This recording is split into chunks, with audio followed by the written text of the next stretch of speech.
का स्क्वायर कर देंगे और इस इक्वेशन का भी स्क्वायर कर देंगे। इक्वेशन नंबर 1 है, इक्वेशन नंबर 2 है, इन दोनों को आपस में जोड़ देंगे।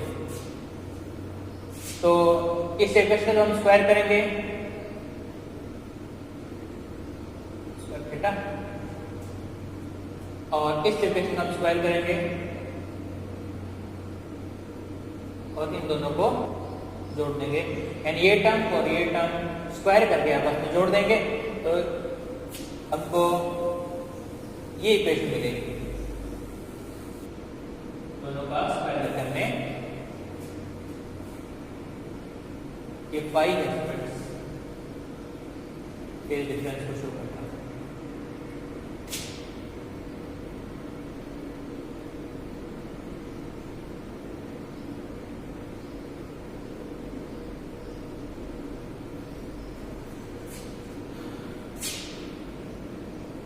अब यदि आप इससे E0 r स्क्वायर को बाहर निकाल लोगे तो ये हमारा हो जाएगा cos square theta plus sine square theta, और इसको आप सॉल्व करोगे तो आपका हो जाएगा ये। अब देखो यहाँ पर क्या है, यहाँ पर a प्लस बी, इसको अब a मान लो, इसको यदि आप b मान लो तो a प्लस बी का होल स्क्वायर है, और a प्लस बी का होल स्क्वायर क्या होता है, a square plus B square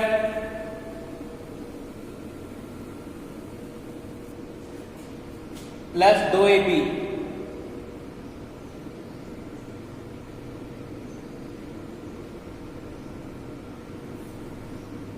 और ये वाले टर्म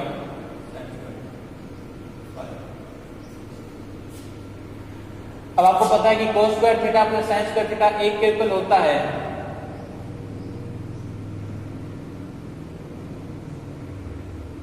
तो ये आपका हो जाएगा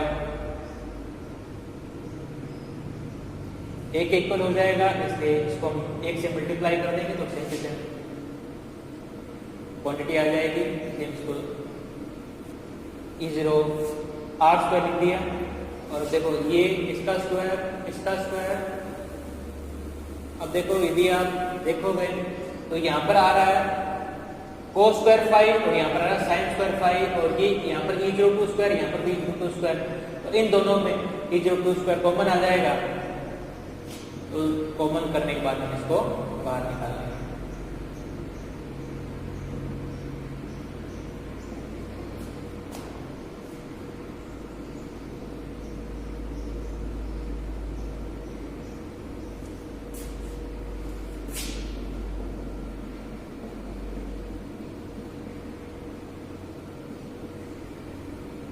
E02 स्क्वायर, ये वाला टर्म जब आप इस टर्म को कॉमन लोगे तो ये तो बाहर आ जाएगी। जब ये बाहर आएगा तो अंदर क्या बचेगा, cos square 5 plus sine square 5 और प्लस E01 E02 cos 5। इसकी वैल्यू भी एक इक्वल होगी, cos square 5 plus sine square 5 एक होगा, राइट। जिस प्रकार से हमने यहाँ पर किया था cos square theta plus sine square theta एक इक्वल, ठीक इसी प्रकार से हम इसको भी एक इक्वल कर देंगे। तो ये हमारा जो टर्म है वो इस तरीके से चेंज हो जाएगा। E01 square plus E02 square, इसको हमने एक कर दिया, और ये आपका आ गया प्लस 2 E01 E02 cos 5।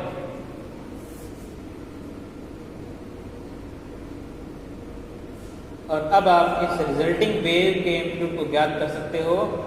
तो जो आप यहाँ से स्क्वायर हटाओगे तो सामने वाली क्वांटिटी का स्क्वायर लग जाएगा।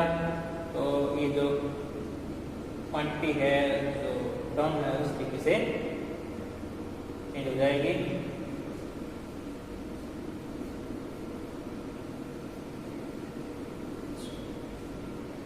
तो स्टूडेंट्स इस प्रकार से हमने रिजल्टिंग वेव एम्पलीट्यूड को ज्ञात कर लिया। लेकिन हम तो इंटेंसिटी देख पाते हैं, हम तो इस एम्पलीट्यूड को ऑब्जर्व नहीं कर पाते हैं, राइट। हम जो देखते हैं वो इंटेंसिटी को ही देख पाते हैं, राइट। और इंटेंसिटी जो होती है वो एम्पलीट्यूड का स्क्वायर होती है। तो अब क्या करें, अब इस इक्वेशन से आपको इंटेंसिटी ज्ञात करनी है।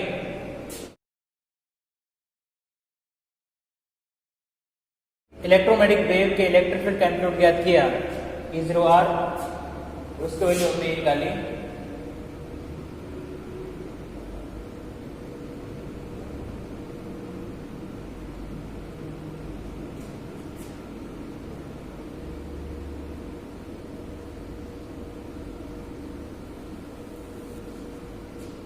अब हम इस इक्वेशन की सहायता से रिजल्टिंग इलेक्ट्रोमैग्नेटिक वेव का इंटेंसिटी ज्ञात करेंगे। अब देखो, किसी लाइट सोर्स की इंटेंसिटी होती है I = 1/half C एप्सिलॉन 0 और E01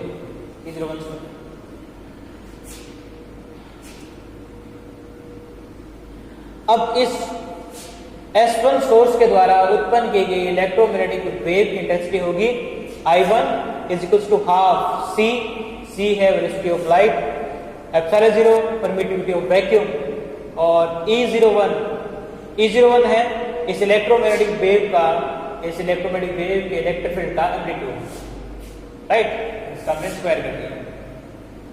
अब ये C, हाफ C और एप्सिलॉन 0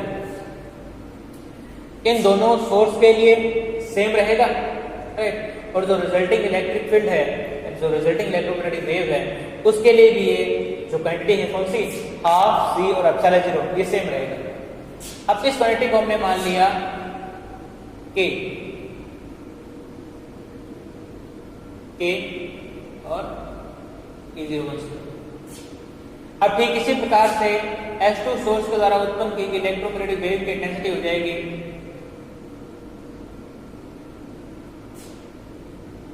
और रिजल्टिंग इलेक्ट्रोमैग्नेटिक वेव की इंटेंसिटी हो जाएगी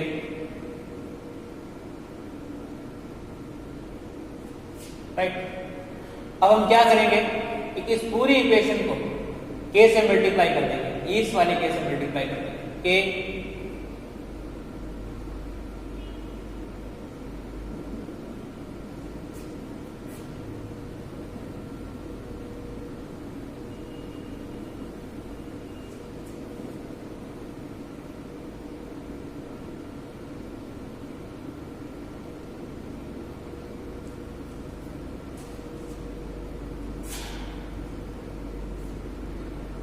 अब इसको हम IR के इक्वल लिख सकते हैं,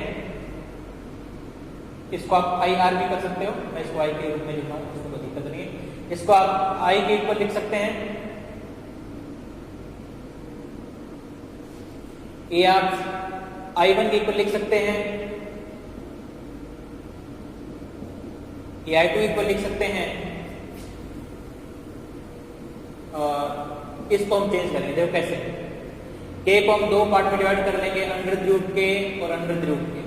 यदि आप दोनों मल्टीप्लाई करोगे तो K के इक्वल आएगा। इसको आप इस तरीके से लिख सकते हो,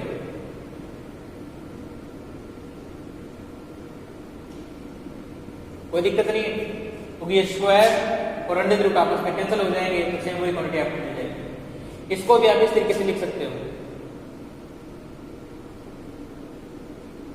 स्क्वायर और √, मिलकर आपस में कैंसिल हो जाएंगे, यहाँ पर हो जाएगा cos स्क्वायर। यदि आप इन दोनों को मल्टीप्लाई करोगे तो √, कॉमन हो जाएगा। ठीक इसी प्रकार से यदि आप दोनों मल्टीप्लाई करोगे तो √, कॉमन हो जाएगा। ये टर्म होगी हमारी I के इक्वल, ये टर्म होगी हमारी I1 के इक्वल, ये टर्म होगी हमारी I2 के इक्वल, ये टर्म किसकी होगी, √I1, और ये टर्म हो जाएगी √I2।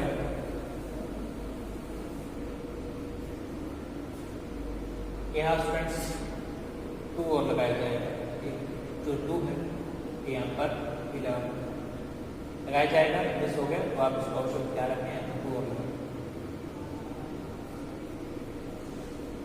cos 5। इस प्रकार से हमको इस इक्वेशन रिजल्टिंग इलेक्ट्रोमैग्नेटिक वेव की इंटेंसिटी का फॉर्मूला ज्ञात हो जाएगा। अब रिजल्टिंग इलेक्ट्रोमैग्नेटिक वेव की जो इंटेंसिटी होगी वो cos 5 पर डिपेंड करेगी, और cos फाई जो होगा वो फाई पे डिपेंड करेगा और फाई जो है वो पार्ट डिफरेंस पर डिपेंड करेगा। इस प्रकार से अलग अलग पार्ट डिफरेंस पर इस cos फाई की वैल्यू अलग अलग होगी और जिस कारण से इस इंटेंसिटी आई की वैल्यू भी अलग अलग होगी।